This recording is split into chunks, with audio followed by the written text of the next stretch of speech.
Give me 1 second, everybody. Let me get straight.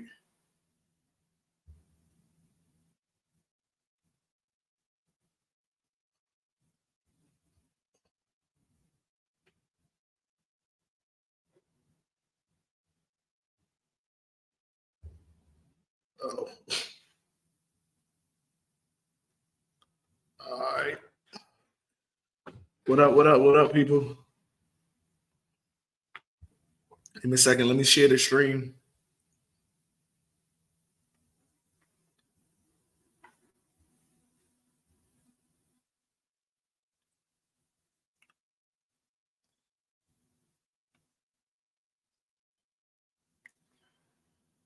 1 second. Let me share it. How's everybody doing? Hope everyone had a good day, had a good weekend, had an enjoyable weekend. Oh, I can't hear y'all neither. Let me get my headset.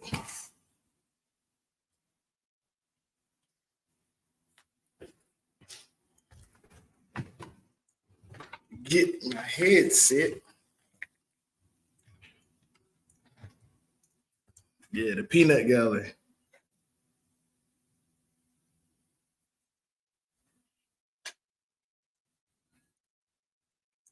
Welcome everybody. Welcome, welcome, welcome. Um, about to start.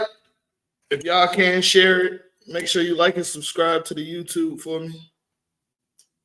Like this handle real quick. Had a fun day at the tour stop. If you don't know the results, Southern Asylum won. Lost. Critical Role jumped the Outsiders. So it is going to be very, very interesting.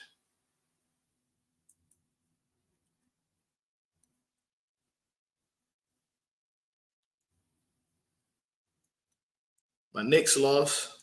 I'm good with it though. I'm good with it though. The Knicks lost. Uh the Knicks lost, which was it was sad, but nothing that I didn't see coming. We had a great season. It was a fun ride. It was a fun ride. So if y'all could share this, everybody just share it one time for me. Hit the like, subscribe. Let's, let's get into it. Um, what I'm gonna do today is I'm going to tell my side of the story of what happened this weekend, which was a beautiful weekend overall. Let's not get it twisted. We had a good time.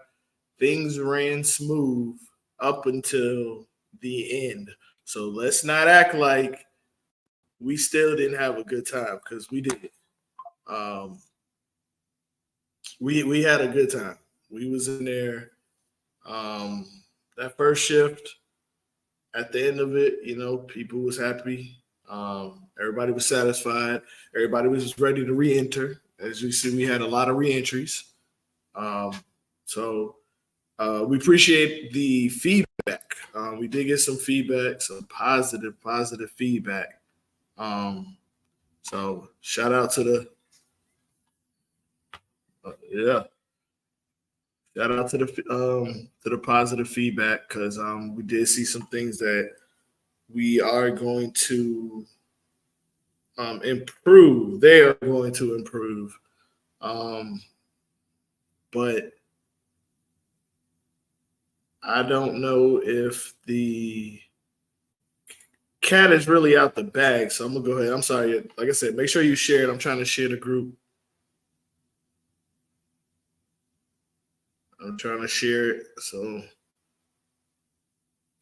I think that's good. All right.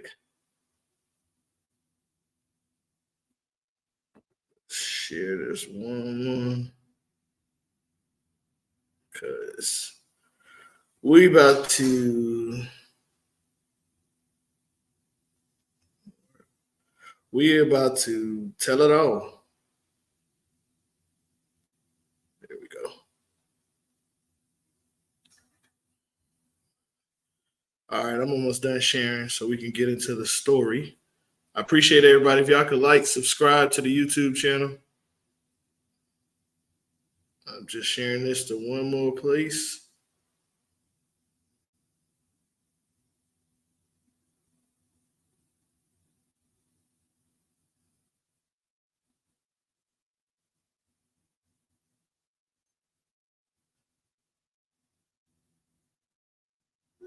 All right. So here we go. All right. So like I said, I appreciate everybody who came out to the tournament. Just sharing this to one more place. Shout out to y'all again. I definitely think that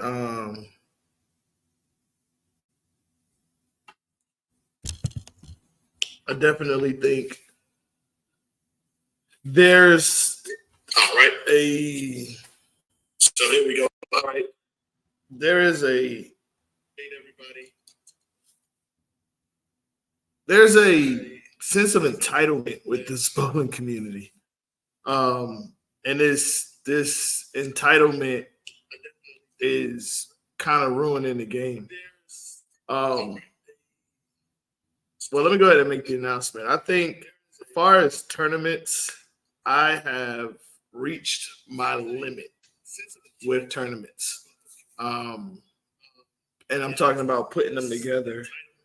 Um, and let me also specify putting tournaments together and working in a tournament or for a tournament is two different things.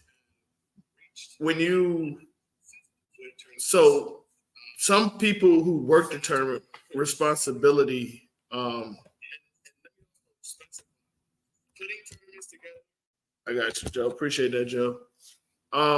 But yeah, putting tournaments together and um working a tournament. Like for example, if I put a tournament together, that's a non-stop job. Like I'm putting that together from the moment the thought comes into, we're gonna do this all the way up until we done this. So you're not stop. The work doesn't stop there. But when you're a worker and you're just working for a tournament, you could just show up that day. You know what I'm saying? And but there are some people who work a tournament who do go through the whole process with the person. So I don't want to diminish, just because you work for the tournament, but there's initially two different responsibilities. So when I say I've reached my limit with tournaments, I will gladly work for a tournament. Anybody who needs help, and you a lot, if I show up and you got a job that needs to be, I don't mind helping at all. But when it comes to putting tournaments together, I think I reached my limit. I think I'm done. Um, it's just too stressful. The biggest thing about running a tournament is the the reward that you get for it, what we get for it as a tournament director, and what you think we get for it. Like a lot of y'all think that when these tournament directors or a tournament, a lot of y'all think like we're Scrooge McDuck, like we just in it for the money. But y'all don't realize the work that it costs. The money will never be worth it because like we get peanuts for what we make. Um, and me and Ed took a big step last year when we put our money together. Said, um, let's do this. Put our own money up. We're gonna put our money where our mouth is because we love the community that much. It wasn't about a win. It wasn't. It was just making sure that. I'm sorry. It wasn't about a loss. It was just making sure that the community won. So when we put up our money, like this time we put up $3,000. 2,000 went to the open division and 1,500 went to the ladies. Um, when we put this together, I'm sorry, when we put our money up, like we when we put our money up, that means we got faith in y'all that y'all love this sport as much as we do, and y'all gonna show up. I'm not saying that it forces you to show up or you should be obligated to show up. But what I'm saying is we do it because we want you to show up and have a good time. So like when we're doing a tournament, we're thinking of you in mind. Um, I, I don't run tournaments because I want to bowl in them or I want to bowl that format. I run the tournaments based off of the suggestions that I get, that of the ones that's going to be successful. Um, but y'all seen on the show, I've had other tournament directors on the show and even be live, commenting and say I'm crazy for putting my own money up. Me and Ed is crazy for doing that. There's people out here that said they will never put their money up. Your favorite tournament directors, some of them said, "Oh, I would never put my own money up." Like, and to me, that just says I don't got faith in my community. Um, so when we do that, that means we got faith in y'all that y'all see our vision too, and some may not, and that's okay. You're entitled to your opinion. Note that everything that I'm sharing is my personal opinion. But as a tournament director, like for example, last year's tournament, we I think it was what $3,000, um, and we broke even. Like we made no money. Like we broke even. And I'm not gonna say we made no money because we made money off the brackets, but as far as when it comes to the tournament and entries, we made no money. We broke even. Um, um, right in the bracket, what we did was we used a little bit of that to to fund this next tournament. So like everything we've done has been to be better. Um, Yesterday, the check-in process to me went by very smoothly, definitely compared to the last tournament, with the walk-ups. This time, when we put the phone number on the flyer to register, I believe we had about 100 to 120 people register. And it was an even amount of men that and an even amount of females. We were extremely excited about that. We was like, dang, we got this. Like the people who had registered, it was the same amount of males and the same amount of females. So we were super excited about that. So we ended up selling out the first squad, and we left 20 open for the wait list. And just to get, I'm sorry, not the wait list, for the walk-ins. So we were getting it. So let me pause right there. For and I know some of these words I'm going to say is going to fall on deaf ear. And some of you do a great job, and some of you go over and beyond to even get other people. Um, but please, please, please register. Please register. It will help things go by so much smoothly. Please register. Please. We did something very different this year. We said we asked you to register, and we did not even want a deposit. We didn't ask for a deposit. We just said register by texting this number. So that as the numbers started coming in and we asked for the USB-C number, we begin to verify averages. So then comes the tournament. I'm gonna pause there again, and I'm gonna reiterate to please help your tournament director by register.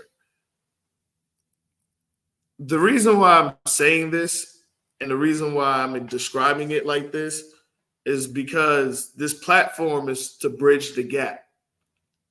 Bowling has a lot of bridges that are people are on this side, people are on that side. And sometimes there's no in between. So when people when people don't register and then they come, or if they want to walk in, and there's no problem with those. Like, I don't want to get it confused. There's no problem with people who walk in or have to register late. Life happens, things happen. But the check-in process, it goes by so much smoothly when you do. You don't have to worry about certain things. You can get a lot of your questions answered sooner rather than later when you do stuff like that. So, like, once again, I'm just trying to bridge the gap between the two. Same thing with the bowler and USB-C. We're going to get into that also. I'm talking like this so I can just bridge the gap because all of this is going to make sense in a second. So after we get, we check in, after we check in, excuse me. So everybody's checking in. The process is flowing through much better than it did last year. So first squad, I believe, goes on without a hitch. Second squad starts, and I'm not gonna lie, eerie feeling just started coming to me like, yo, things are going too fucking good. I'm sorry. I call it, I don't know what to call it. You can believe me or not, but I just got this chill, like something like things are going too damn good. It was just a scary feeling.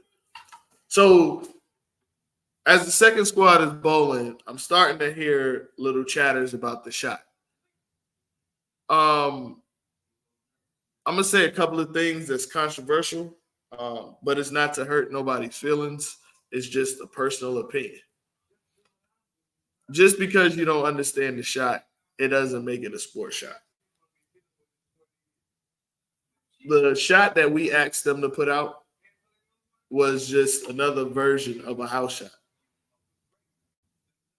We just didn't want Conyers house shot in there so people who bowl at Conyers could run away with it. We just wanted a house shot, a different house shot. That's what we was talking about. That was my understanding of what the shot was going to be. I heard different things. Um, I'll be lying if I said from the bracket standpoint, the scores did look weird. I'd be lying if I didn't say that because the scores did look a little weird. So after the first game, everything goes smooth. We're starting the second game. I'm sorry, the second squad. Let me also say this. I know it's a little contradictory, but everything I'm saying, people already done put it out on Facebook. Names, situations, who's involved. So everything I'm saying is not. I'm not telling on anybody because y'all done already spilled that on Facebook. Like, this is already all over Facebook. I'm just giving it from my my point of view. So I'm starting to hear chatter, but before about the shot, but nothing too bad. Like, I'm watching it and I'm just like, yo, it's bowling adjust. Like like I don't know about y'all, but one of my goals is to stop making excuses. Like, it was me. It was me. But anyway, I'm wrapping up brackets. And as I'm wrapping up brackets, one of the few last people that come through um, is the person who's on the video, who's not only on the video, but um, they are I guess known now because of the story that got out. And what's my name? His name Jim Bean. Jim. What's his name? Who sent that to me? Jim Lewis. Like whoever gave him all that information, that shit was false as hell. But anyway, we gonna get to that too. So as I'm wrapping up brackets, two or three people come to my to my table. And it's the one who's in the video that's going around. Um, Cheryl Williams, I think, yeah, Cheryl Williams. So she comes to the table, and I look at the sheet, and it says average 94. And I look up and I said, 90, is this real? And she says, yes. I just started, I think she said 3 months ago. So Cheryl Washington, excuse me, Cheryl Washington. So I'm looking at the, and I'm kind of stunned at 94. Like I've seen 116, I've heard of, 10, even 102, but I don't know. When you see a 94 on a paper, you kind of be like, really?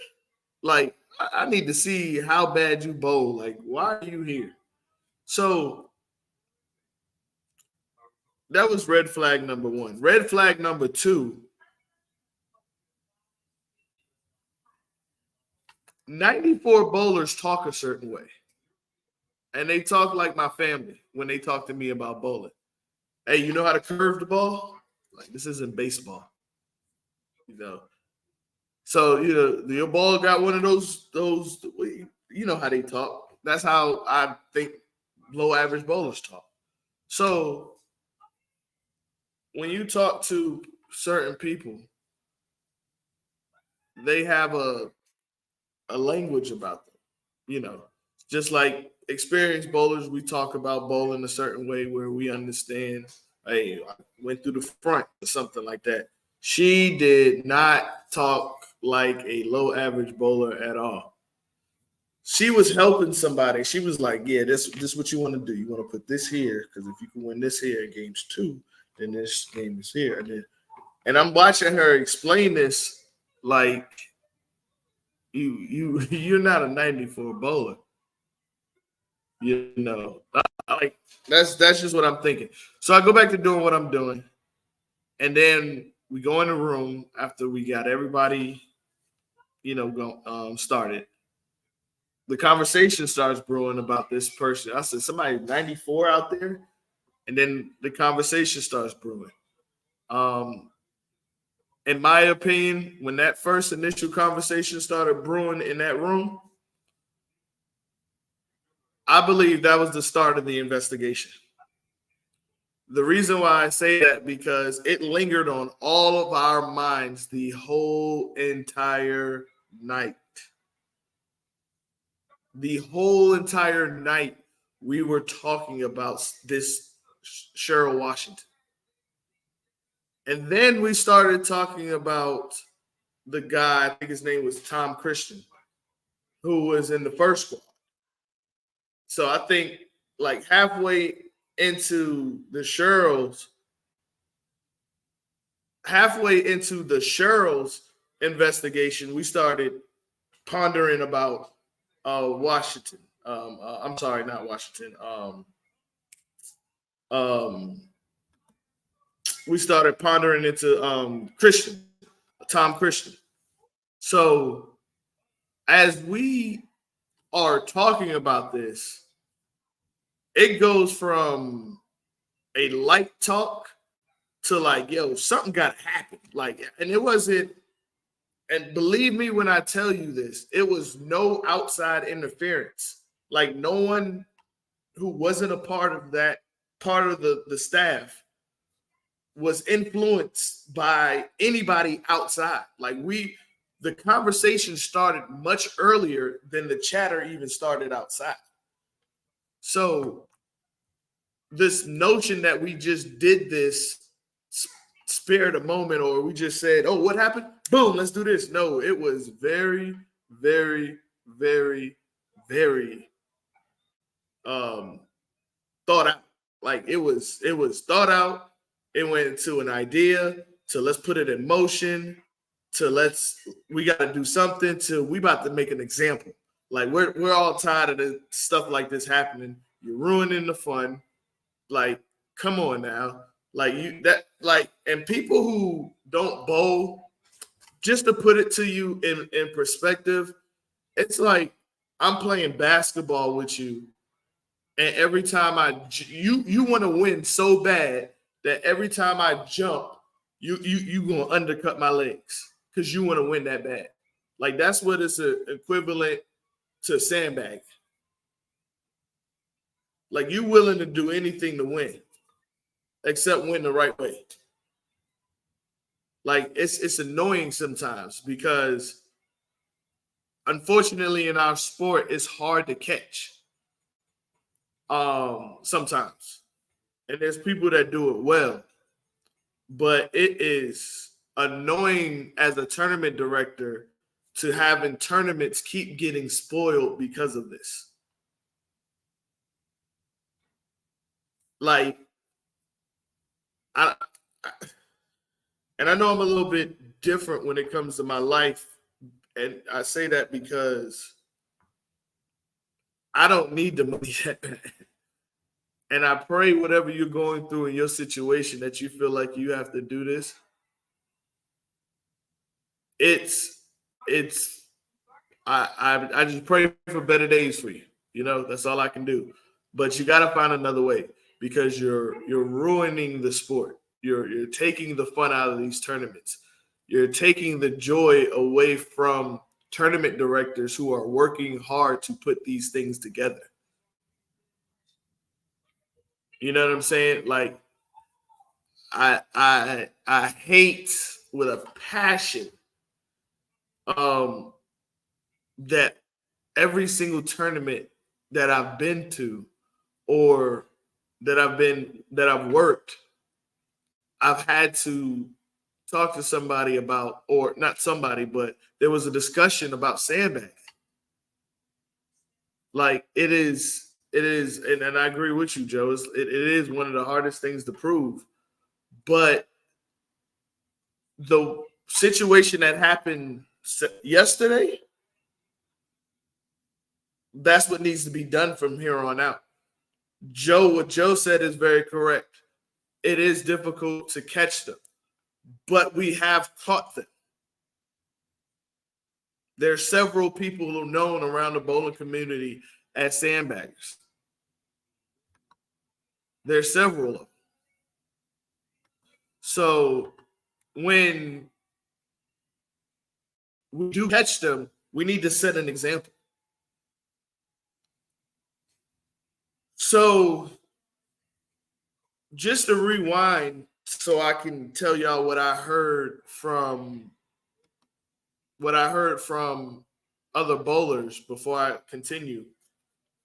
During this situation, when they're observing this, when they're observing Cheryl,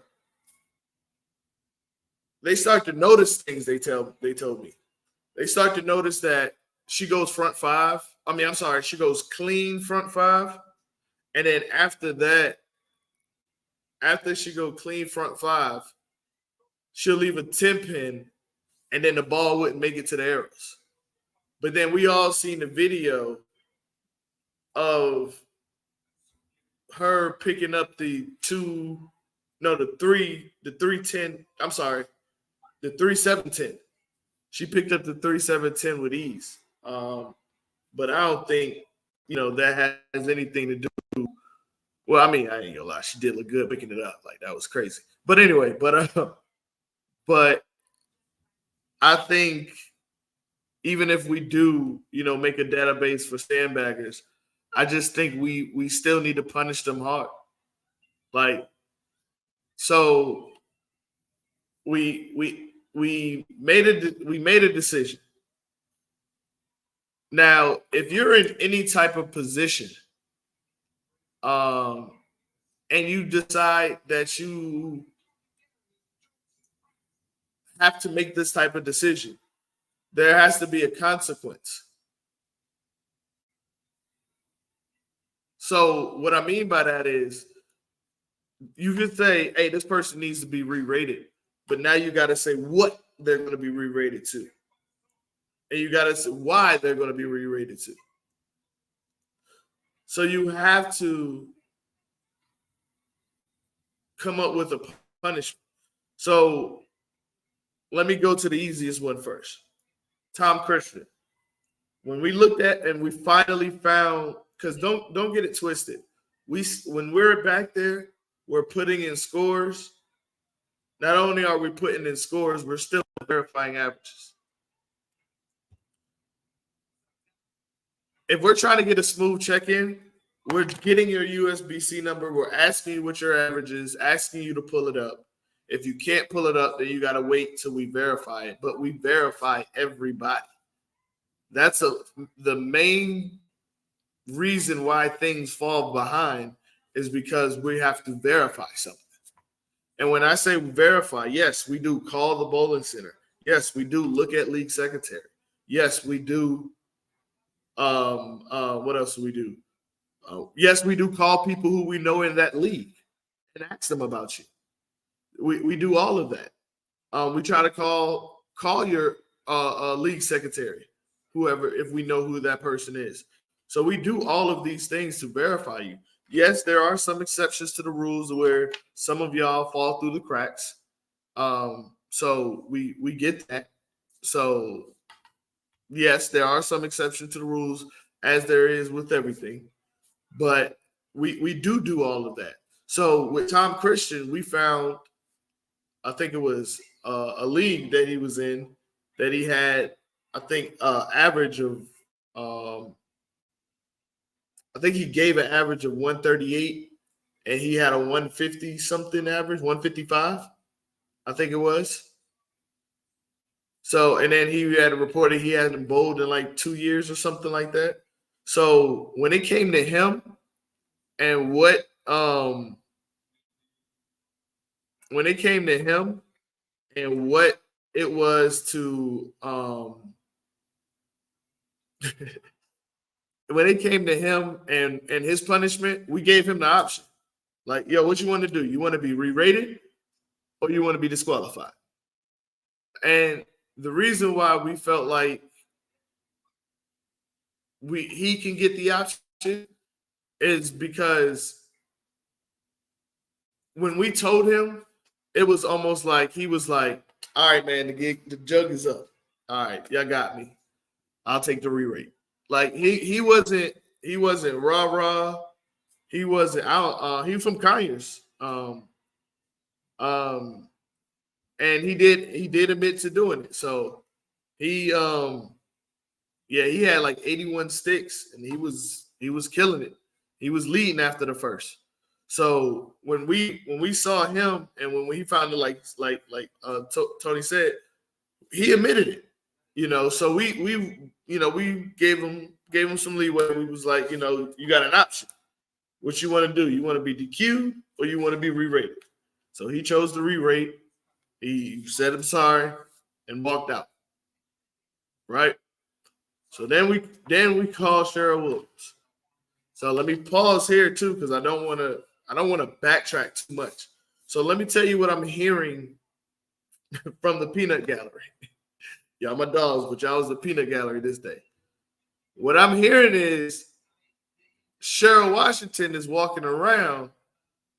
Hi, I'm Cheryl. I just won this tournament. Like, that's what I'm hearing. Like, yo, I'm I'm Cheryl. Can I get some lessons from you? Like, she walking around. Hey, yeah, how you doing? I'm Cheryl. Yeah, I won like 3 tournaments 3 weeks ago, off about 3,000. Hit them for like 3,000. Yeah, yeah, yeah. I was just in Columbia last week. I had states the other day. Yeah, we was bowling.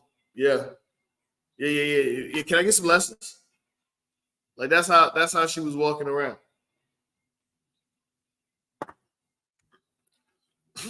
But the crazy part about it is somebody else told me the same thing, but they said she was like a little disrespectful with it. Like I heard she was walking up to people like that she knew had said something about her, and she was like, "Hi, I'm Cheryl. I'm I just won this tournament. Can you give me some lessons?" Like kind of flaunting in their face, like, "Can I get some lessons? Huh? I'm Cheryl. I'm the 94 average." Like she was kind of cocky with it, like rubbing people the wrong way. And what many of you might not know too is normally when there's one sandbagger, there's two. They may not be a direct sandbagger. Um, they may not be a direct. I'm gonna get to that, Tony. I ain't forget. I'm gonna get to that. They may not be a direct sandbagger, but they know what the person is doing. Some of them be even helping. So there was a gentleman that she was with, Stanley Brown, I think his name was, and he was he was like they were calculating her pins, um, so she didn't go over 300. And how I know this, as I'm getting the scores from the brackets, as I'm getting the scores from the brackets, I noticed that her scores are very close to 300, but not 300. Like she had a 293, like odd scores. She had a 293. She had like a 267. Like it was like the scores were just odd. Um, and right hand to the man. If I'm lying, I'm flying. Cause I remember talking to Tony about that. I said, yo, look at her scores. I'm like, yo, they close to 300, but not touching 300. And I told him the story. I said, this is how I know. And y'all probably, I'm telling y'all, all of this is gonna tie together like a bow. I'm telling y'all, be patient. As I'm telling Tony, and we're starting to look at her scores, as Tony is looking at her scores, he's also calculating what her average is, and also calculating calculating um what her re-rate should be. So I tell them to look at the scores. We look at the scores. We're like, yo, they are. Then I tell them a story about when I was in the military tournament, and this is when I was a 167 average. And when I went to the military tournament, I killed it during singles. I should have been in first after that day, but what I didn't know until they posted the standings, because they didn't even tell me, is I got re-rated. And there's a USBC rule that if you get over 300, whatever that over the 300 is, that number is, they take it away from your handicap. So for example, if you got 20 pins of handicap and you bowl a 310, they're gonna take them extra 10 pins and they're gonna take it off your handicap. So that's what happened to me. So that changed what the scores I thought I had.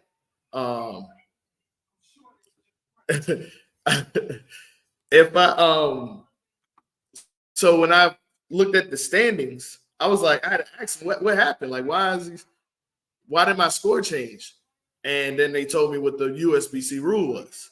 So I ain't had nothing to say. And I was like, dang. So I think it dropped me from, I was supposed to be first, and then it dropped me down to sixth. Um, and no, I wasn't sandbagging. My mama was there. So I was showing out for my mama. So, but this was in Vegas. That's a I'm not sure, but they damn sure took the points off me, Sam. I ain't gonna lie. So I was telling them that story, and I was like, this could be why she don't want to get close to 300. She may know that rule. So trust me, this is all gonna tie in. So when um we're still talking about her, what should happen, um the conversation gets kind of stern. And Miss Marcellus goes, I think we should vote on it, and I vote that she get. We should do something. I think we were talking about re-rates or disqualification at this point, and majority of us was going with disqualification because I was kind of getting annoyed because I'm tired of talking about this. As far as the subject, every single tournament is somebody. Because don't get me wrong, sometimes the shoe is on the other foot where I have to defend the person who they're calling a sandbag because he might come to a lot of the tournaments and finish dead last. Tyrone, something just hit me that you said. He might come to a couple of my tournaments and finish dead last, and then he'll come one tournament and then he'll do real good and maybe win it. But I remember there was one tournament. These guys from Alabama wanted me to re-rate Ravi, and I wouldn't re-rate Ravi because Ravi bowled like shit. So in my tournaments, I used to do 5 games or I used to do 4 games and then a step ladder.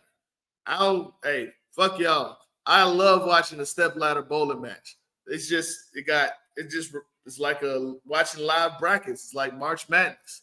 Like I love watching step ladders, like especially with bowlers I know personally. Like I'm like, ooh, this is gonna be good. Who gonna step up and win? Who gonna step up? Like I used to be front row live.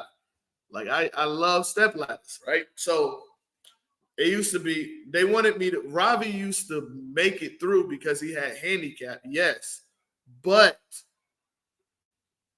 the problem was Ravi was bowling 10 pins under average, and so was everybody else. They both were bowling bad, but Ravi just had sticks. I can't re-rate somebody if they still bowling under average. That don't make sense. Just because he's winning, like that doesn't make sense at all. But real quick to tie back into what I was saying about what Tyrone just said, and it just hit me. Tyrone was like, after this was all said and done and we was paying out, Tyrone was like that people back in the day need to learn. They was like there was an art to sandbagging back in the day. He was like people just stupid now. They don't know how to do it right. They don't do it right. He was like what you're supposed to do, and what Tom should have did was he should have bowled like crap the first squad to get put $75 in y'all pocket, and then bowl good the second squad. But the dummy bowled good the first squad.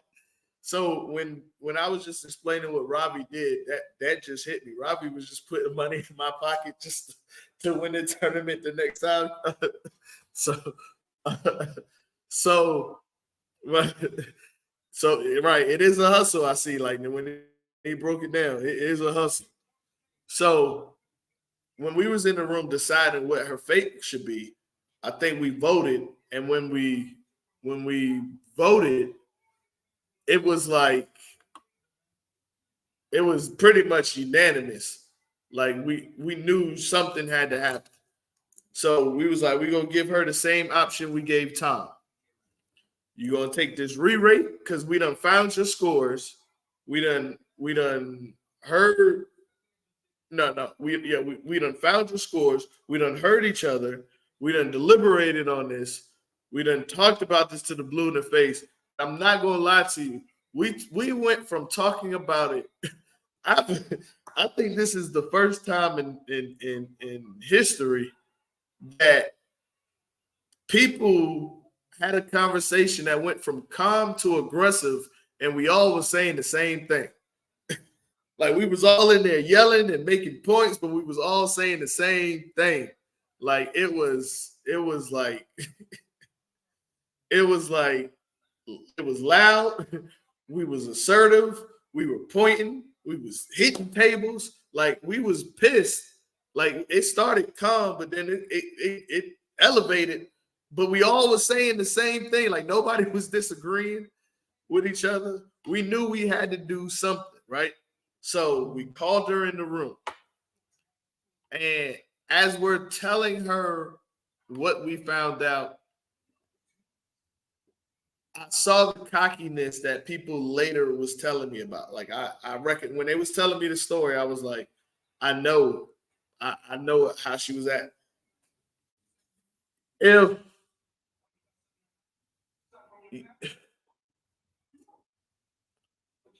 if cocky was a person, like like I'm trying to like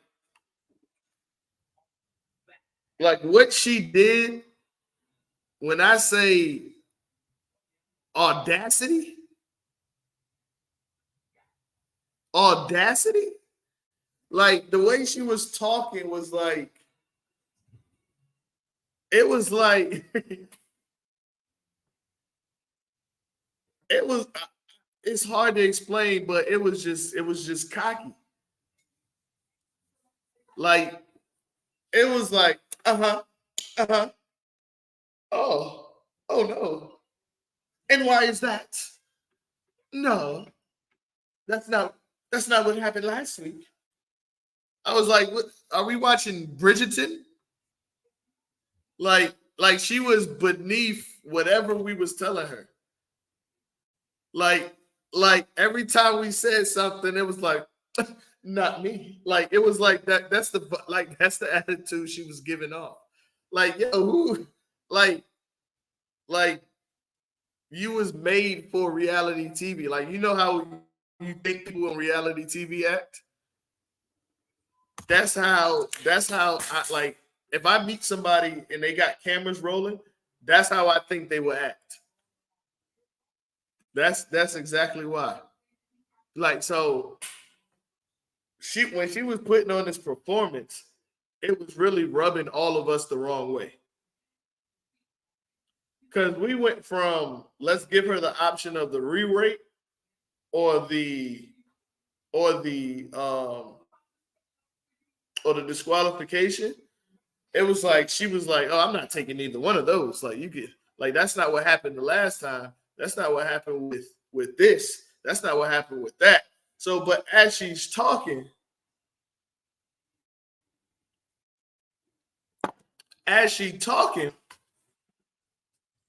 that grave that thing just keep on digging because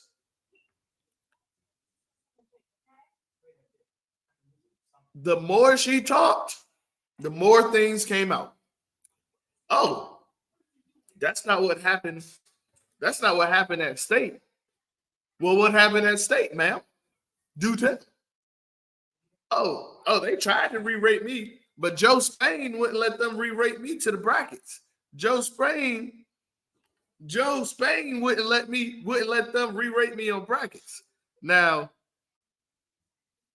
in my mind, I'm thinking, how the hell you get re-rated for the tournament, but not brackets? I I I I did not get that. Yep. So this was all before the husband. So I'm getting there. So she starts name dropping Joe Spain. So mind you, once again, this is a 94 bowler, 94 average bowler, right? So as a 94 bowler, she starts saying, "Oh, that's not what Joe Spain did," because Joe Spain tried. And I'm like, "What the fuck? Like, why are you? What does Joe Spain have anything to do with this?" So as she keep digging, she starts telling us, "Oh, because my 148 average." No. Hold on. That's not how she said it. She was. I think Ed was like, "Yeah, we found your average was Oh, yeah, hold up. That is very important. Yeah, this was this was at 9:30. Mind you, I didn't get home till 1:30 a.m. So so as Ed starts telling her what we found, Ed was like, "Yeah, we see that in this league you average 148, 149." God damn. Just keep on digging. So I'm like, what is she like? I'm like, this is just getting from bad to worse. So and to your point, Lupo, too, as she keeps talking, we keep talking amongst ourselves about a disqualification. We're like, yo, this is ridiculous. Like, I cannot believe what is going on. So we start talking now about disqualification. Not only just disqual, we're so mad. We're even thinking about bringing back Tom and disqualifying him too. Because now we pissed. We like, yo, this, like, so now I'm in the room. I'm just like, now I'm just gonna watch the show. I'm I'm I'm watching the show. I'm not even I'm not even really chiming in. I'm just watching. I'm like, yo, this lady is just telling on herself. So then I hear a knock at the door, and I'm like, yo, who who is it? So then the door opened, and it was like, and Tony was like, nobody could come in. And then he goes, that's my wife in there. So I think Tony let him in, right? Based off that. So he sits down. Now, mind you, she's still telling on herself. She keep name dropping Joe Spain. Um, and then they start to leave out the room, right? Don't worry, they come back. I'll get to that. So they're about to leave out the room because they're upset. And I think she said at this time, I think she said the re-rate because I forgot what the numbers was looking like, but when they start to leave the first time, now the Stanley Brown start, I think that was his name, he starts chiming in and he's trying to defend her and then talking, and he starts reiterating about Joe Spain. So then she was like, I done been to Carolina, I done been to Columbia, I done been out there and I've won $3,000 in total. I done went to she said I done went to she was just naming places she done went and done bowled and then won some money. And they ain't do that here. They ain't do that here. And I'm just sitting back and Lord forgive me because I don't know this person like that.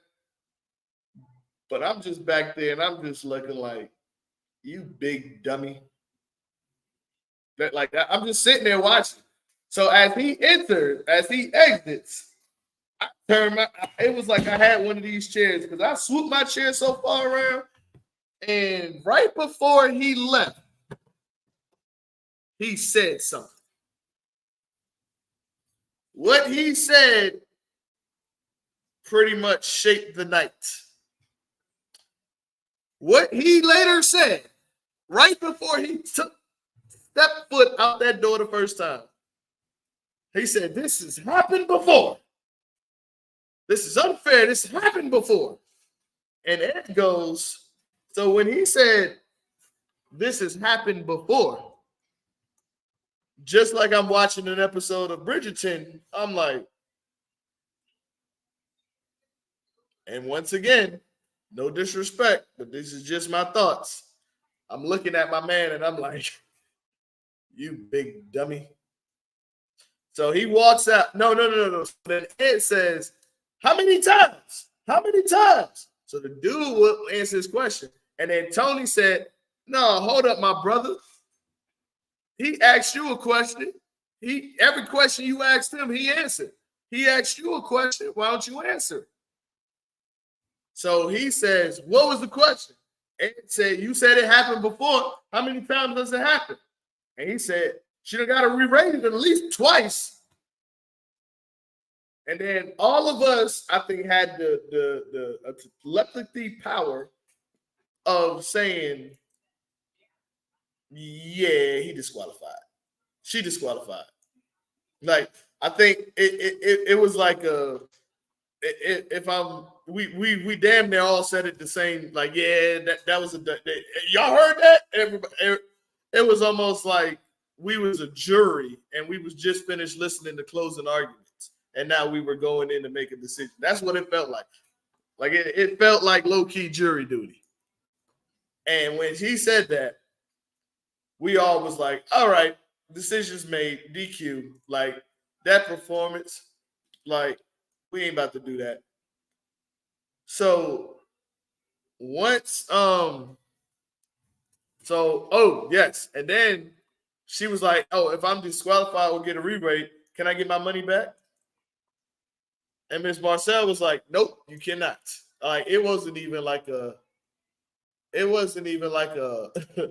like a second. It wasn't even a thought. Ain't nobody even had time to process it. She was like, "Can I get my money back?" Miss Marcel, "Nope." Like, it was like instant, right? So as they leave, we all pretty much was like, all right, yeah, DQ. Like, this isn't even this is open and shut now. Like, she done put a performance, they done told on themselves, he done told on himself. So as we're talking about DQ, and then she comes back. She comes back, knock on the door, bust in on the phone. Now, mind you, remember earlier, I put a comment up here. The comment was like, right, how you do it? Oh, yeah, right here. And it said it was 9:30 at this time. If I'm not mistaken, we are at 11:30 now. And she came busting back in the room. 11:30 p.m. we're talking about. And she came busting back in the room on the phone with Joe Spain. For those of you who don't know who Joe Spain is, Joe Spain is the president of the USBC in Georgia. The president, the head honcho of the USBC in Georgia. That's what she came on the phone with. A 94 bowler who just started.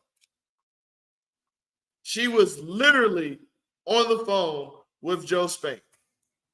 And with many of you are probably have already said as I'm telling this story, he's the association manager, as Miss Jones corrected me. Mr. Tyrone said it took him 15 years before he got Joe Spain number. But hey, so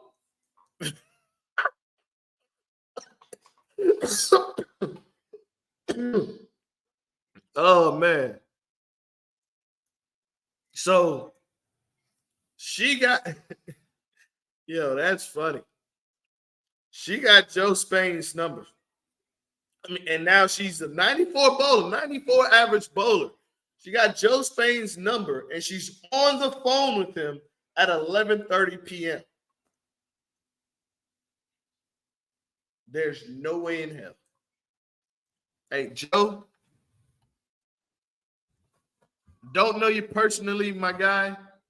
I've talked to you a couple of times. We've had, we had some good conversations we had to have, and we had some unfortunate conversations we had to have, and it was all due in respect. And um, it wasn't anything bad. It was just unfortunate sometimes when you have to have conversations with head honchos, but nothing bad. It was all business. So, but Joe, you must be extremely bored. Like, there's no way in hell, Joe. Uh, there's no way in hell, Joe, I'm going to be answering my phone at 11:30 p.m. for no non-sanctioned bowling tournament.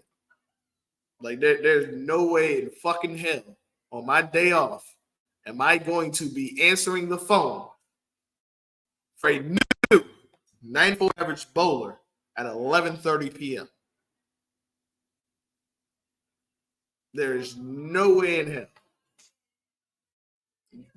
Joe, I promise you, I never read the employee handbook of the USBC association manager position, but I promise you, it does not tell you that you got to answer those phone calls. I promise you. I promise you. I'm willing to bet. I'm willing to bet the house on it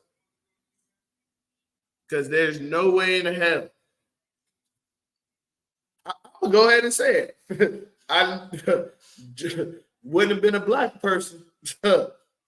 Looked at that phone and been like, "Fucking Cheryl." Like, there's no way in hell for a brand new 94 average bowler. You must be the only way I'm picking up the phone as an association manager at 11:30 p.m. on a Saturday on my day off about a non-sanctioned tournament would be unless this 94 average bowler was 1 years old.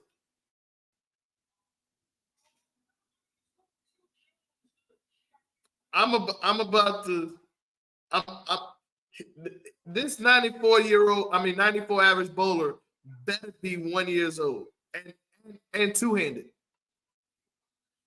This bowler better be 1 years old and two-handed.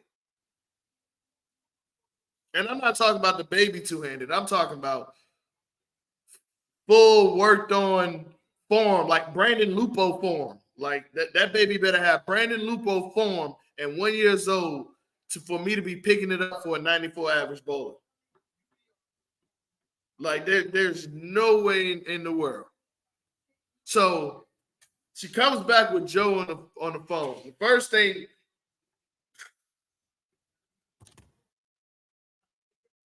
I gotta talk about you again, Joe. There's no way in hell you are that busy when you don't know what sanctioned tournaments are up. Like there or am I wrong? Comments, let me know. How many sanctioned tournaments happen a year or a weekend where in this association? Because there is no way you're going to tell me that you don't know that our tournament is not sanctioned. So the first thing that Joe Spain asks us is that a sanctioned tournament? Joe, you know good and goddamn well we ain't no goddamn sanctioned tournament. You know good and goddamn well. Like, why are you like? Come on, why are you playing on this lady phone? Like, you're not going to you know you know you're not going to tell me that you're not at 11. No, no, no, you're not. So for you to pick up at 11:30 p.m., Joe, hey man, christianmingle.com, homie.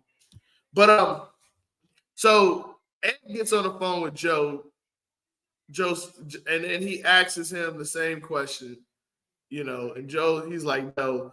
So then he asks Ed something, and Ed answers it. I'm trying to remember what he asked because after that, he was like, "There's nothing I can do." He's like, "Thank you, Joe. Have a good night." Like, so we got off the phone. So then she comes back and she's still name dropping Joe, and we're like, you know what? At this point, we're gonna DQ you. So then she asks for her money back. Then the dude chimes in saying a bunch of pointless stuff.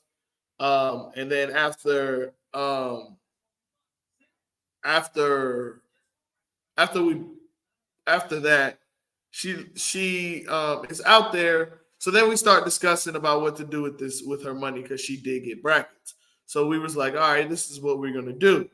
We're going to see if we re-rated her to the 149. Um, you right. Oh, he was on speaker. He was on speaker, so we did verify it was actually Joe.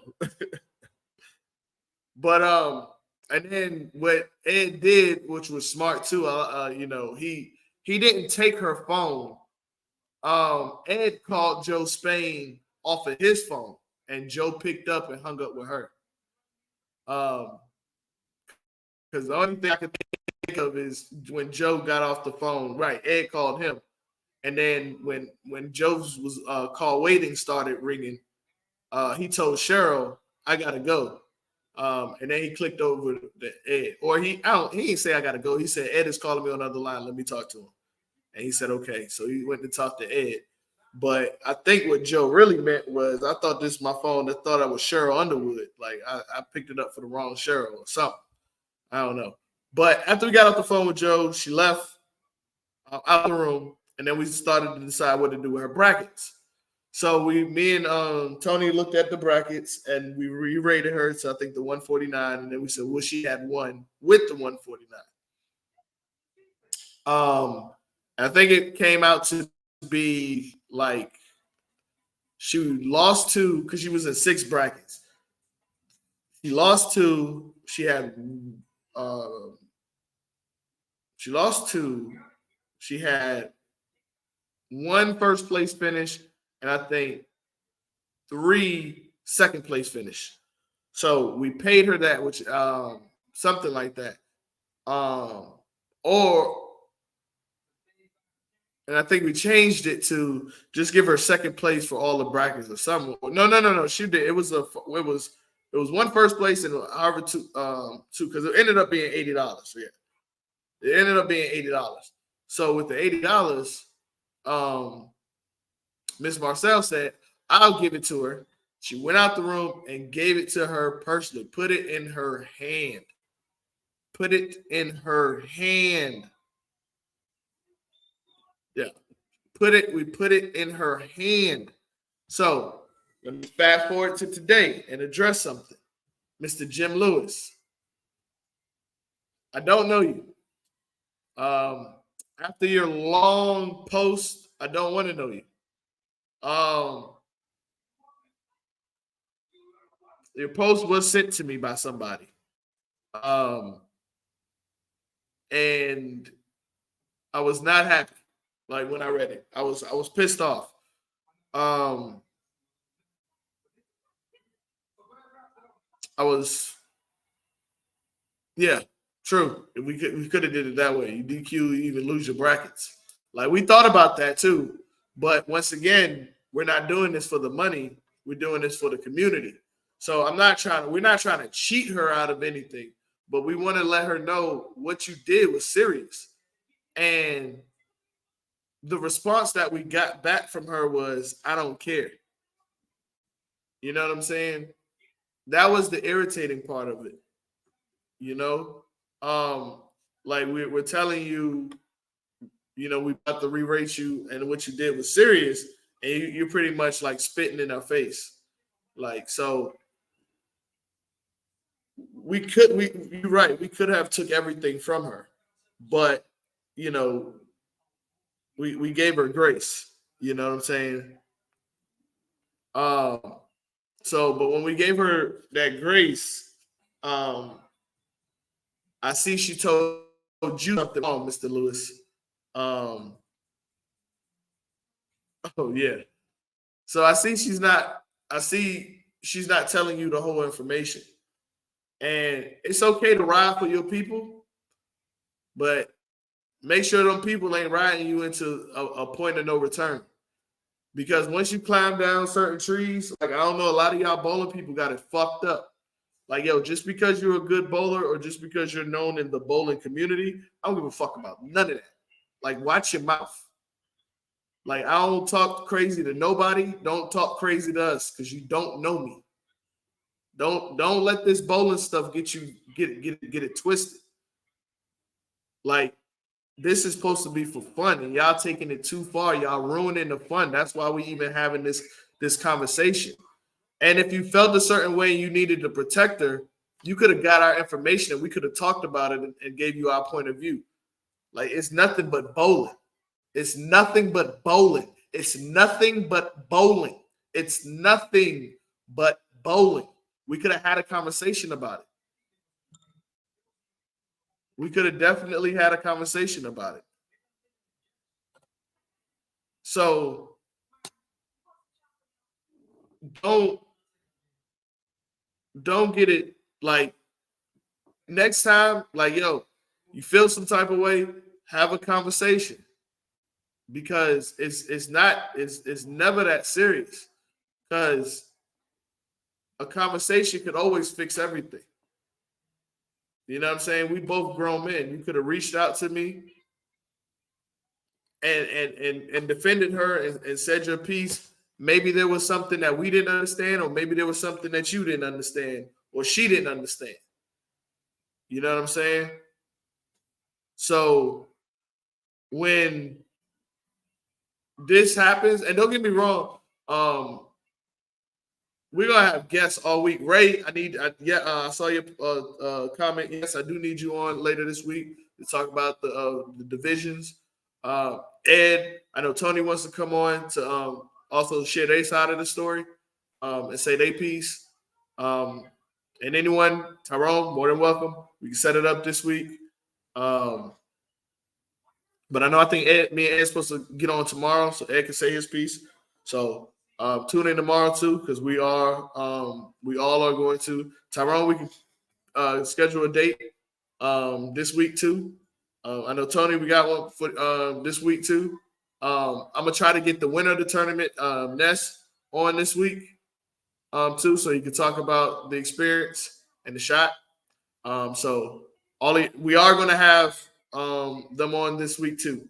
So, but Mr. Lewis, like, don't don't this is bowling. Like, you came and you came with all wrong. Everything you said was wrong from the moment. The first thing you said was wrong. Like that, I just gave you an example of me being re-rated after the tournament, and then I didn't even know until they posted the standings. So yes, it does happen after it's over, and it does happen when it's and during the tournament. So you're wrong because I'm proof that it happened to. Maybe the rule had changed, but do your research before you start commenting and making long posts looking like a fool. And don't and even though you I know you saw my comments, you may not wanted to address me, but there's no apology in the comments. Like your apology should be about 10 sentences long as that bullshit post you had up. Like, that's an apology. And then not only do you owe us an apology, you owe us another apology because for what you're accusing us of is exactly what you said in your post. She's a 145 bowler. You said that in your post. Dummy. That was the whole purpose of this. She came in as a 94 average bowler, but she's 50 pins higher. That is crazy. And she's been re-rated twice and didn't say anything or report it. She's 50 pins higher. So thank you for saying that again, dummy. Because that's the whole purpose of the re-rate. And it ended up being a disqualification. But that's the problem when you spew things you don't know. Another thing that you don't know is, like I said in the beginning of the story, we started verifying you once I finished brackets and the conversations happened. When that conversation happened after brackets, that's when I like I said earlier, that's when the investigation started. That's when the investigation started. So nobody outside had any influence on what the conversations, the investigation, the research, the calling had already started before I had called Trey, I had called Furby. I was looking for Don and Latrina because I know that they both in that same league to see if anybody knew her. So nobody had any influence or whatever the peanut gallery outside was talking about. That had nothing to do with our decision. All our main decision was on you. You told on yourself. You told on yourself. You caused the chaos. We had a smooth day going on. Everything was fine. Everything was going well.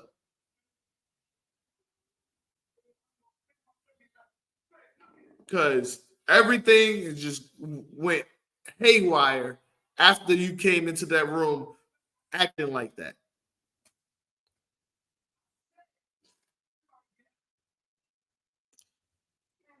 That's not true. Whenever you had a tournament, and then when you sign the initial paper up front, it tells you, as a tournament director, we have the right, and we, at the end of the day, All the final decisions are made by the tournament director on all matters. That's between every tournament. So not reporting that is standard. That is standard reporting if you've been re-rated. That's standard. Case in point, you can ask Dana, you can ask Daryl Fields, you can ask Marvell Battle. When we went to Memphis, on everywhere I bowl, tournament wise, locally, they've been having me at 215. When I went to Memphis, they had me, I think, at either 196 or 2. It was lower than 215. I went in the tournament office myself, and I said, "Hey, I don't think this is right. I'm at 215." They researched it, looked it up, and said, "We don't go by that average. This is what you're going to bowl off." I took it upon myself to do that. And the reason why is because I don't want to start no trouble. You know how these bowlers are. You know how these bowlers are. Why would you want to start that trouble? You know how these bowlers are. They complain, they cry, we bitch, they moan. It's their fault, it's his fault, it's she fault, it's their fault, it's her fault. All the pronouns, it's them fault, it's 10-pin fault, it's that fault. Like, you know how these bowlers are. They will the bowlers will find out who your mother's maiden name is before you even know. They will research you up and down. Why would you want to start some trouble? Like, and I'm not talking about stuff that's like it's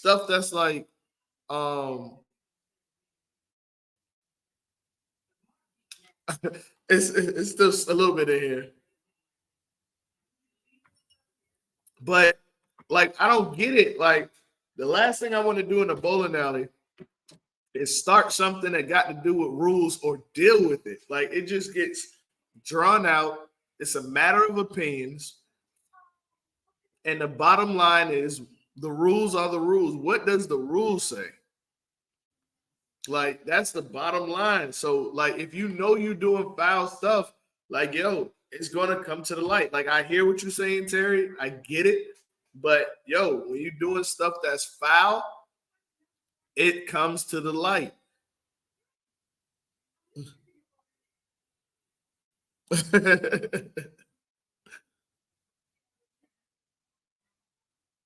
Oh, no. I'm agreeing with you. Oh, I don't know. He gave you. Oh, you tagged that to Terry. Oh, I got you. Okay. I'm about to say we saying the same thing, but then not only that, like Ms. Marcel, you know how bowlers are, and then you're gonna walk around antagonizing them and bragging. Like, God dang, like, you just made our job and that process so much longer every time you did that. Like, that is crazy. And then to find out that old dude is helping you do it. When old dude was helping you do it, and we found out, guess what? Disqualified. Both of y'all now. Both of y'all disqualified. Both of y'all. I don't know. I used to love this movie with Martin Lawrence called I forgot what it was called. I forgot what it was called, but it was about he was with this white guy. And I forgot what they was up to. And they went into Martin's mom's house, and the white boy was with him, and the mama slapped him. And he was like, why you slap me? He was like, because you was out all night. And then she slapped the white dude, and he was like, yeah, nothing to lose. There you go. And then she slapped the white dude. And he was like, what'd I do? You got that because you with him. That's why you got DQ, sir, because you was helping her. You got that because you was with him. That's why you got DQ. Now we pissed off because y'all done made a mockery of this. We're here longer now. Now you DQ. We handing out DQ. Anybody else want to be DQ? Because now we pissed off now. Now we mad because now you done played in our face, and now we got to set an example. This is our community. You're not going to fuck it up. And if you got friends that fuck it up, Boom, you're the cue. Example. So now Tom was almost an example because he came back in the room because she done whispered in his ears. He came back in the room, but that room was so goddamn hot by the time he came back in there. That nigga was, that dude was stuttering. He was, I just want to make sure I'm not raising my voice. I just want to make sure that everybody hear me clearly. Like, but I don't want to make it seem like I'm raising my voice. I just got some questions, but I don't want to seem like I'm argumentative. Like that's exactly how he was talking. That room was that hot because she done pissed you off. And we was looking at Tom like, you say the wrong motherfucking thing, you gonna get DQ too. Because at this point we was pissed. Now you're playing in our face. You're messing with our game. You're messing with the money. You're messing with the people's happiness when this is supposed to be a joyous occasion. You're messing with the fun when life is hard as it is. Shout out to my man Spider. I don't know if I'm supposed to tell this, but you just told me a crazy story today after the tour stop. My man is still coming to the bowling alley, enjoying the game, and can't even bowl because he just found out that he got stage 4 cancer, man. My prayers and thoughts are with you. And sitting here allowing people to play in our fucking faces when we got people who actually love this game, who cares about this game, who's willing to die just to play this game, who can't play this game, and you're playing with us because that's why you got DQ, because we had to set an example. And it is so aggravating that you have to keep talking about this shit because y'all keep playing in our faces because you're not like, as a and I told you this before, and I'm not scared to say it, but as a man, if you sandbag, I have no fucking respect for you because you can't win honestly. I'd rather die on my sword any day than to do anything that you can't do to win. That is ridiculous. You rather lose a bunch of time to win one time. You fucking dweeb. Like, that's how I could tell most of y'all ain't never played sports in school because you got no fucking heart. I'm definitely coming to bowl jams. My bad, Sue Hill, because my phone is acting. I just got another phone, but definitely coming to jams on Labor Day. But the people, and matter of fact, Sue Hill, I called them out at your tournament too, because it was a group of them that came, and I called them out, and they bowled bad just because I called them out. And I call y'all out every time you see you. Anybody who knows me, they knows if I don't like you, if there's something I don't like, I'm gonna say it, and I ain't scared to say it. Like y'all are ruining the game, and that's why we set an example. You got DQ. So when Tom came back in there, he was talking right. He asked his questions. We answered them. He was happy with his results, and he went on his merry way. That man said, I ain't no dummy. I at least had fun at the tournament, and I want to come back. Yes. I am talking to Brandon. I saw her today, matter of fact, Suhil. But people, we need to start setting examples. Tournament directors that's up here, we need to start setting examples because in the examples, when these people do this stuff, we need to set hard examples and do like the fucking what is their name? I don't want to call them, they ain't pilgrims, but the Amish people, and shun them. Get out of our community. Go bowl at fucking Comet, motherfucker. Like, or I love bowl. Go bowl out there. Go to fucking main event and show them you can curve the ball. Yeah, talk like that. Like, go out there. Like, don't come here and fuck up our game and our money. Like, god damn, like it's so sad that you can't even bowl good no more without somebody calling you a fucking sandbagger. Like it, or even mentioning sandbagging. It's irritating. Like you just don't understand. Like, so you, Jim, so when you defend people like that, and as long as you've been in this game, you should know better. You should know better to do your research. You should know better if that is if you're the coach, if you're gonna call yourself the coach, then be a coach. Be a coach. Tell her right and wrong. I appreciate every coach I had, because every coach taught me how to love the game properly. So when I came into the game and they used to call me Captain Urethane, I found out why, and I got out of it, and it made me better because I took the time to understand what they was talking about. Even though I was resistant at first, I was hard-headed for a little bit, but I said, if I'm going to join that world, I have to get along with them. If I'm going to join their world, I have to get along with them. And that's where y'all forget that. This is not my world. This is a world that was here before I got here. And I have to make sure that it's taken care of while I'm here and make it better for my kids. So that's why I'm pivoting from tournament directing. I'm going to be focusing on trying to change this game from within. Because I'm sorry, I don't know if Joe Spain, you can get the message to him. I know Rhonda was up here. I know Joan, you're up here. But the USBC, we got some fucking work to do, or we got to get the fuck out the way, because we are not doing anything to help. Using last year's average, I am not the same bowler I was last year. Half of the reason why we keep arguing amongst ourselves is because the system is not working. It's just like systemic racism, excuse me. When you have stuff like that and things like that happen, they make the people argue amongst each other. We're sitting here arguing about caps, no caps, handicaps, yes handicap, scratch, this, that, sandbagging. We're sitting here talking about this instead of the love of our game. For the love of our game. And they're not treating our game right. And I understand what you're saying, Jim, but just like you had an obligation to ask what happened, you had an obligation to research. You knew she would, you in your own comments said that she's a 145 bowler. She did not report 145. And we're talking about, once again, integrity of the game. And yes, I am coming, Miss Joan. I'm going to find time to make way. You know, the new addition to the family, trying to get used to it. But I am coming. Pause.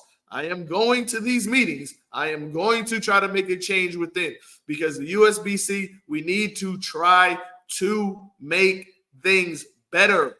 Things may have worked like this before, but it is time for a change. Please, for the love of God, we need a change. The bowl.com should be updated once a month, once a week, once a quarter, but damn sure should not be once a year. If we're going to be using averages, might need league secretary to step up. We might need secretary to step up. We might just have to verify everything off league secretary. She wasn't even showing up. I don't even remember. Hey, Tony or Marcel, do y'all remember what her book average was, or where the 94 even came from? But yeah, League Pals, I know they're improving. I know they just started. I'm going to try to give them some time to get it right and listen to the people in the suggestion box. But that was her last year's average, Lubo, in bowl.com. So, and that's the problem. Like, we're not the same bowlers as they are from last year. Like, we need to start updating this stuff more accurately. Like, I'd rather just use league secretary and then we just use an average from there.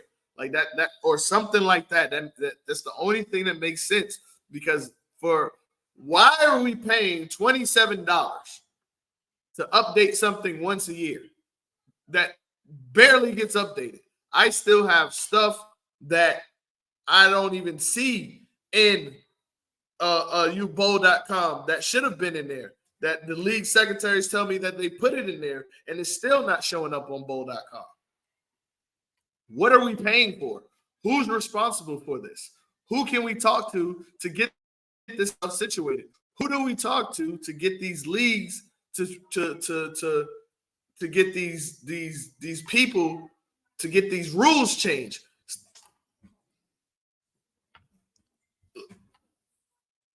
Here's another issue I have with the USBC. You operate like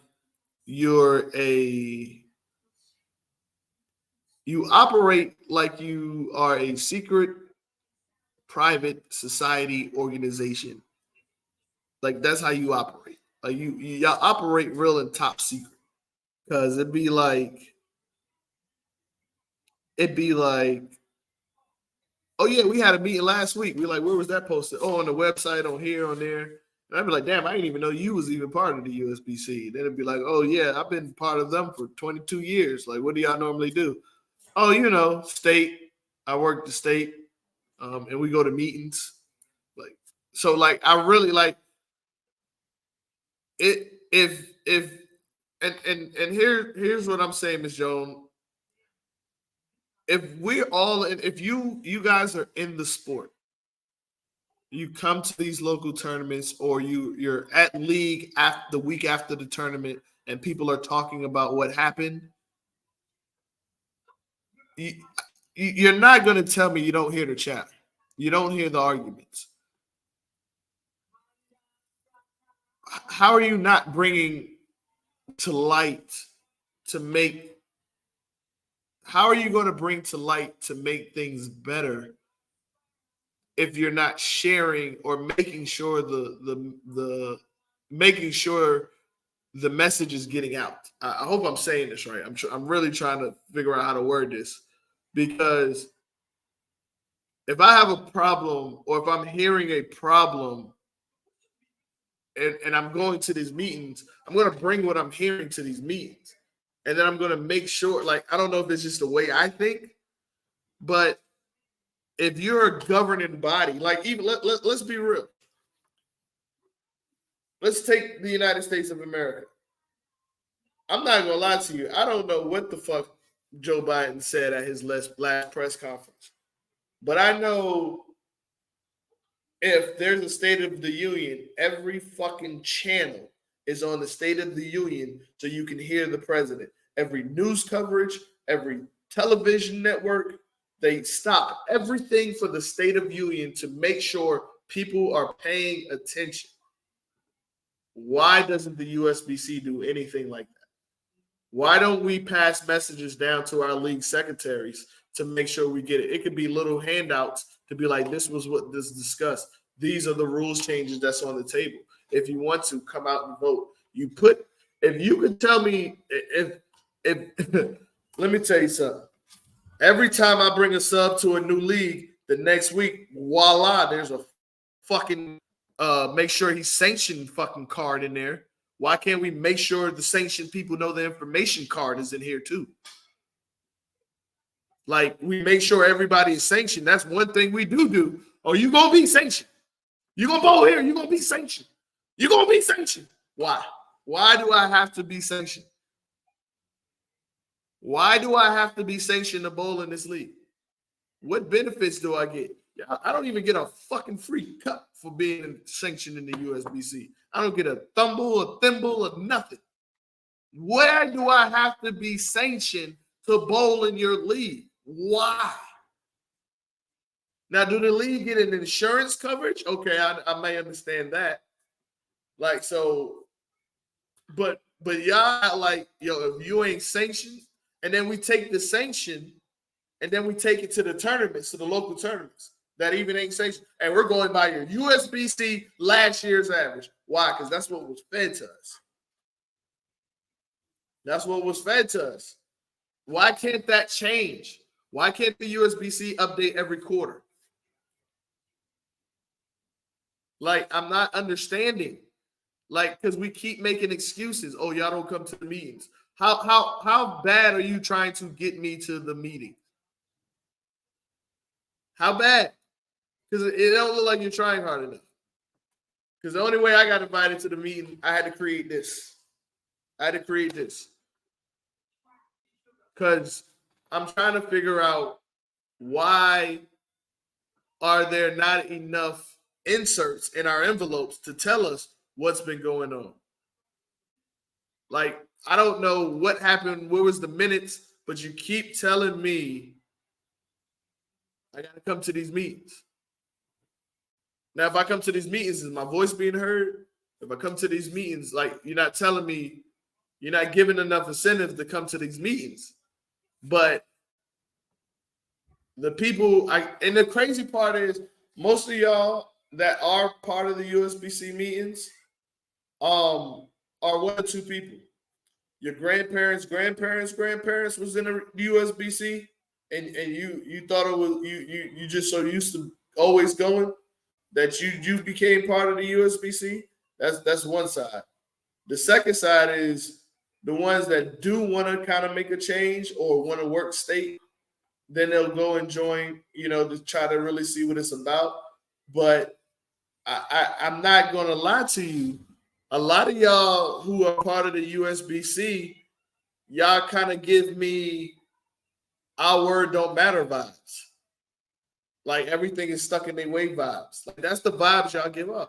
Yeah, you should come to the. You don't even make the meeting sound important. Like I'm just keeping it at a buck. Like y'all don't even make the meeting sound important.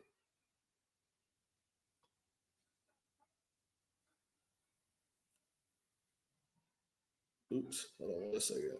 So it's like, why should we come to these meetings and do what?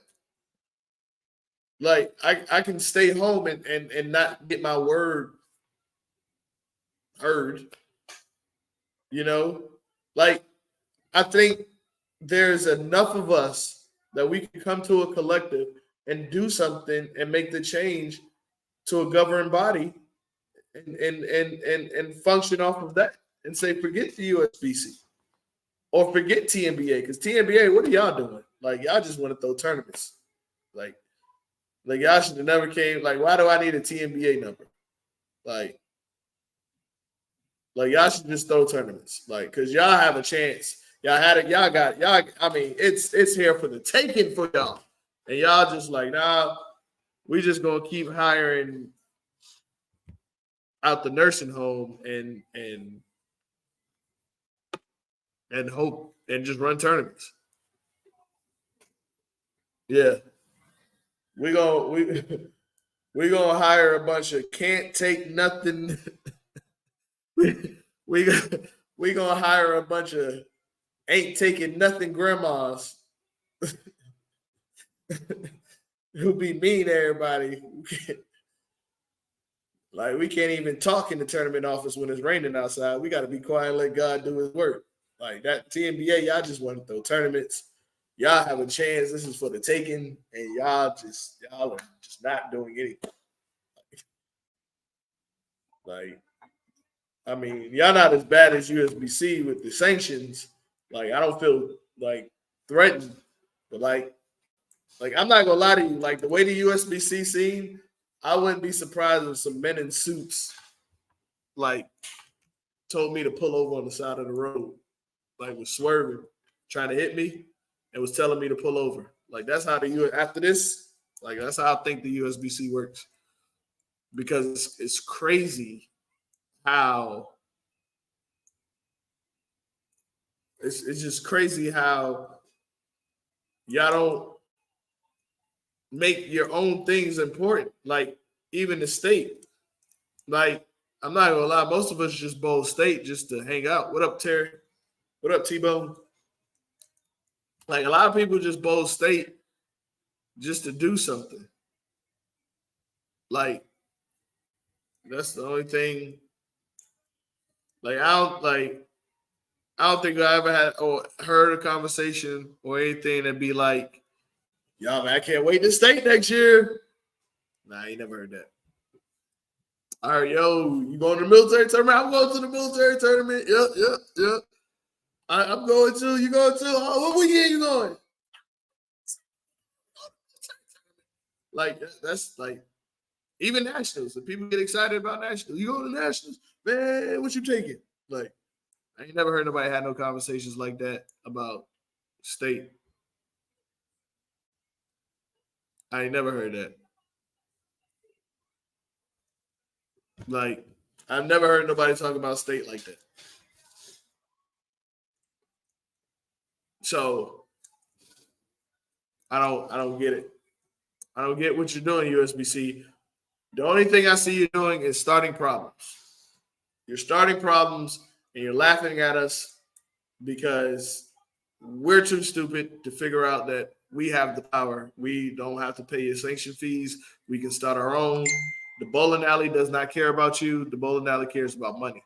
So if we come up there with a better idea and a better plan, just like the PBA is doing, that's why I said hold on lane talk because the PBA may be our saving grace, but I think we can save ourselves. I think we can save ourselves and not have to deal with any of this. We come up with our own body of work. We got great people in this sport that we all trust and that we all can get together and figure something out. There's no reason why we should still be looking at last year's average and stuff like that. Oh, well, I'm not saying, I'm just talking about the way to get them out the USBC. So I I just I just don't get what do you say? Again, most of the people apart that are a part of the local association are volunteers. None of them have the time being the time being paid to update averages every month or every week. It's not possible unless they are use a system that upgrades averages in real time. It won't happen. Then maybe y'all should find somebody who's gonna do that job. I'm a disabled vet. I'll volunteer and do that job, put in as much averages as I can a week. That's a work from home job. That's simple. That's something the league secretary can take responsibility for. They get paid. Give them access to do it. They're the league secretary. They update league secretary the website already. Have them do that. That's an excuse. That's an excuse. Like there's ways. What he just said. There's ways around that. Get people who want to do that job. Like I did, if you're volunteers, you volunteer to do that. Don't volunteer. Volunteer a new idea. Like volunteer a new system. Like I'm still not understanding this comment makes like there are people that's willing to do that job. Like they got companies, they got a website called Fiverr that is dedicated for people to do stuff like that for $5, which is cheap because we pay $27. And then not only that, part of our lineage that we pay goes to the league secretary. If I'm paying this lady and she's already doing a job, she wouldn't have to do a job twice if she only had to do it once in their system. Give them access to the system, USBC. Give them access to the system, USBC. That they already update league secretary, which they pay. I think they pay to have league secretary for the league. Don't pay for that. USBC, give them access. What like help me out there? Is that comments? Is that too much to ask? Like I'm confused. If we give the league secretaries access to do that, because we are paying them. That's what I'm saying. That's what I'm saying. I get what you're saying, and that's why I'm saying don't pay the people to do it. Either have volunteers or have the league secretary do it. Okay, let me address this dude because I'm not.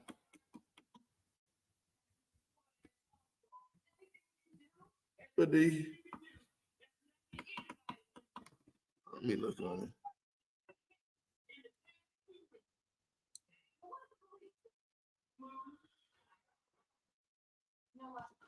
Um, I mean, we can have a conversation. It's a little after the fact. Um, it's a little after the fact. Like I mean, yeah, we can have a conversation. It's still after the fact. Like my energy is toward it because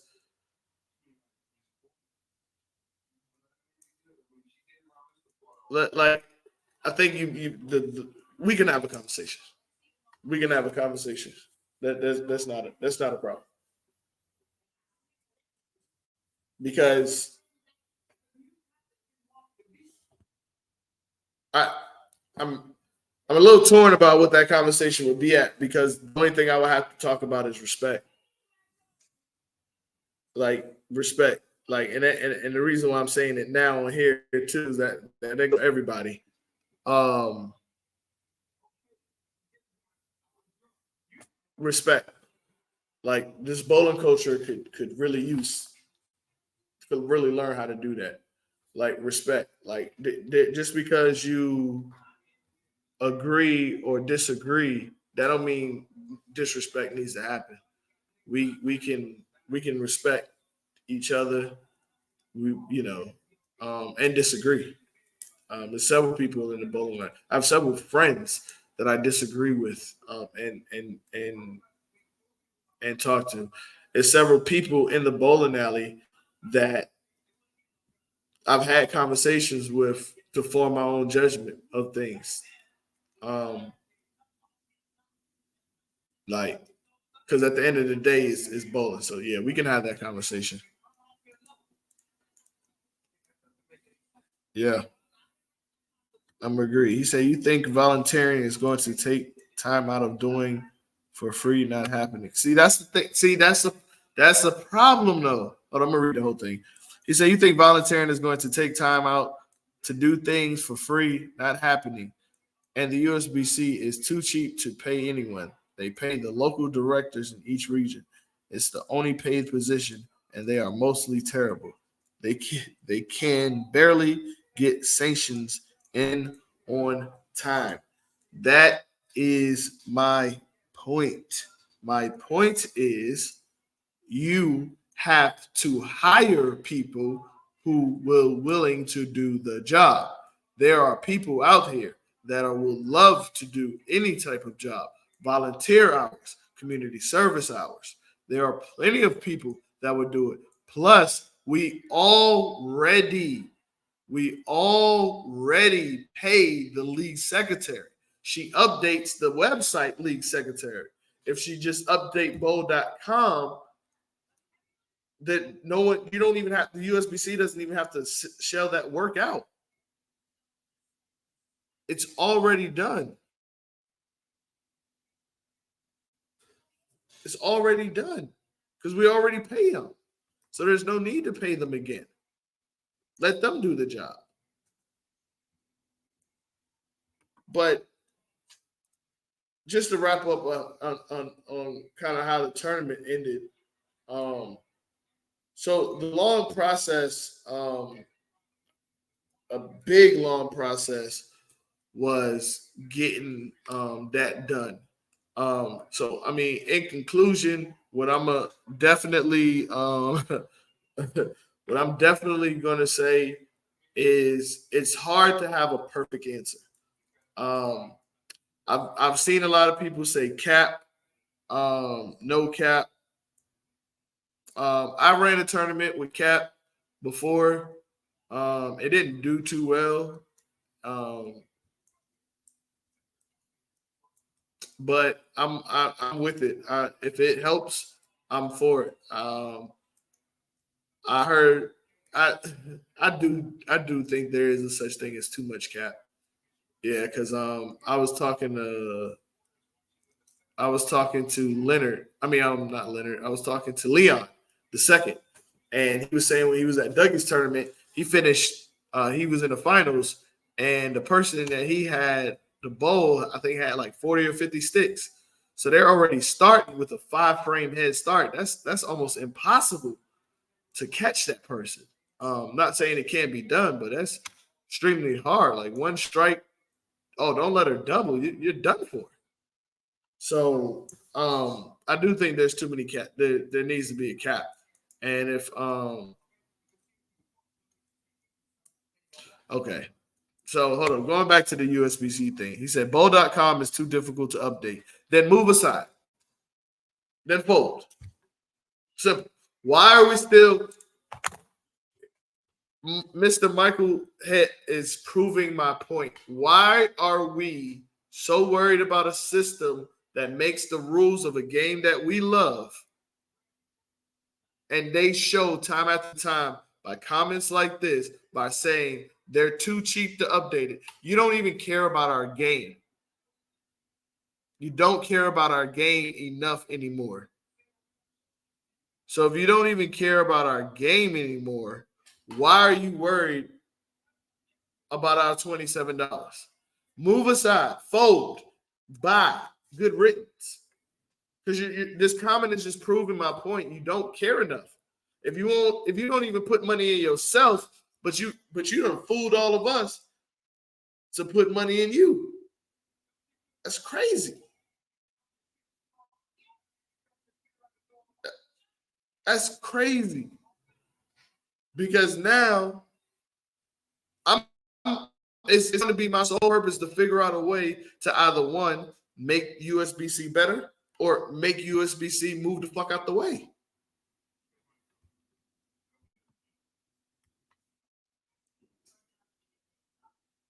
See? Like, this is crazy. Because if league secretary can do it, why can't the USB-C? Make that make sense. And we pay for league secretary. Come on, man. Like, y'all not making sense with this. Like, we're it's fool's gold right now. But to wrap up the tournament, though, after we figured out, to DQ her, we did pay her out the brackets. It was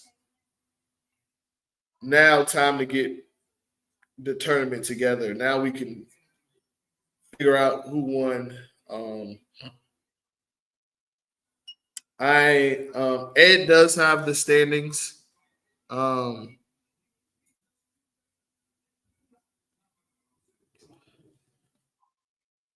up, my bad. I'm sorry. Let me address this. He said league secretary wouldn't work. That's why they had to disband their app. The app is back now. Experience because it wasn't making enough money to operate anything is built. I agree with you, Sam. I agree with you, Sam. But the only thing I'm gonna say is, the only thing I'm gonna say is, if we put our $27 toward league secretary, it could build it up. If we put the money that we would put USB-C to that, if you DQ from a tournament, how are those brackets now reshuffled with the DQ taken out? So what we ended up doing was, because she was only in 6 brackets, we gave her one first place, and the people who she faced, we gave them the win. That's how we did it. We pretty much acted like she lost for the other ones. Another thing too is what we did. To answer your question, we re-rated her, and then we did it based off of her re-rated average, not the 94 average. This is what he asked. So we re-rated her based off of her current average, which was the 149. And then that's how we processed the rest of her brackets. She only ended up with $80. So, but yeah, so after that, we figured out who won. We started to pass out money. It was a long day. Yeah. Right. She was 50 pins. Oh yeah, you missed the first half. Yeah. It's on you. It's gonna be up on YouTube. Yeah, the whole story about what happened. So, but in the meantime, like, we ended up paying out, and then as we're leaving,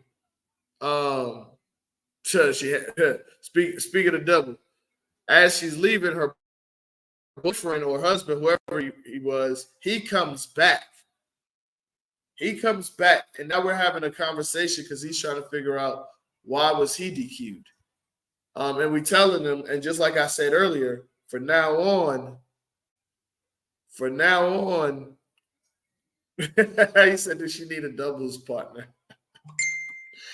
He said for now on, what I'm gonna do and what everyone should start doing is, if you with them, you DQ too. Since you was helping her, you got DQ too. Like, we just need to stop pussyfooting around with it. Stop playing with them. Stop letting them play in our games like that. Like, yo, there was a serious issue with this every week. We're sitting here constantly talking about sandbaggers and how much we don't like them. But what we need to do from now on, if we catch them, harshest penalty possible.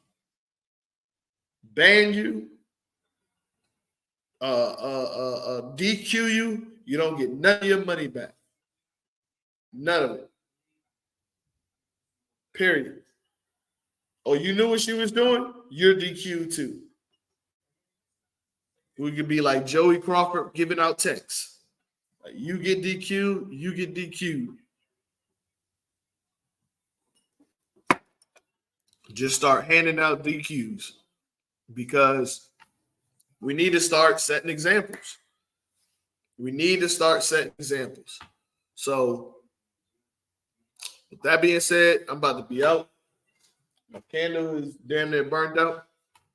Appreciate y'all for that was my side. I think tomorrow we're gonna have Ed on.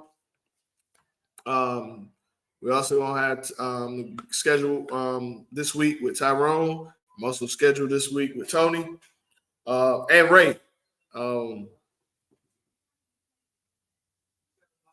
So Ray, we wanna Ray, we want to talk about the new teams that's coming. We heard that there is 2 new teams coming, and then we also heard there's a potential 2 more.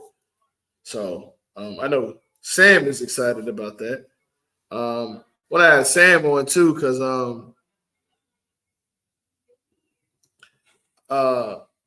we need to have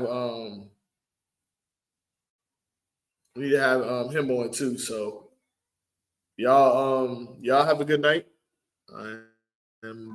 So we definitely want to do it this week.